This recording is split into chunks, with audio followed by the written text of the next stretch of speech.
যত school college আছে সবার দৃষ্টি আকর্ষণ করতে চাই এই বিষয়টা নিয়ে যে আইডি কার্ডে শুধুমাত্র ছিল নাম আর রোল। এই 2025 সালে এসে এটা আসলে মেনে নেওয়া যায় না।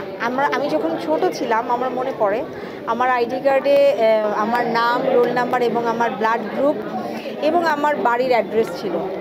সো আমি বলবো যে এখনকার যুগে সব স্কুল কলেজের আইডি কার্ডে যেন বাধ্যতামূলক ব্লাড গ্রুপ এবং বাড়ির অ্যাড্রেস, নাম, রোল নাম্বারের পাশাপাশি এটা যেন রাখা হয়। এলএমই সার্টিফাইড বিশ্বসেরা কপারে তৈরি ওয়ালটন কেবলস, যা আপনার স্থাপনাকে রাখবে সব সময় নিরাপদ।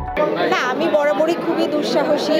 আমার সাহস অনেক বেশি, বিকজ আমার কোনো কিছুতেই আমি ভয় পাই না। বিপদ থাকবেই, কিন্তু সেটা আমাদেরকে পাশ কাটিয়ে যেতে হবে। এবং আমি তো সবসময় দৌড়াদৌড়ি করি। সো আল্লাহর রহমতে মনে হয় না যে আমি বড় ধরনের দুর্ঘটনার মধ্যে পড়বো। আর আল্লাহ চাইলে পড়বো, কারণ আল্লাহর ইচ্ছার উপরে তো আর কোনো কিছু নাই। সো আমি মনে করি ছোটোখাটো প্রিপারেশনটা অনেক সময় অনেক বড় কাজে লাগে। যে কোনো বিষয়ে, যে কোনো কিছুতে প্রিপারেশনটা অনেক বেশি ইম্পর্টেন্ট। প্রিপারেশনে বলতে আমি বোঝাতে চাচ্ছি প্রত্যেকটা মানুষের ব্যাগের মধ্যে স্মার্ট কার্ড বা যদি অরিজিনালটা রাখা যেতে না পারে তাহলে ফটোকপি করে রাখতে পারেন, এবং কিছু ইনফরমেশন, বেসিক ইনফরমেশন, এইগুলো আমি মনে করি প্রত্যেকটা মানুষের পার্সে রাখা উচিত।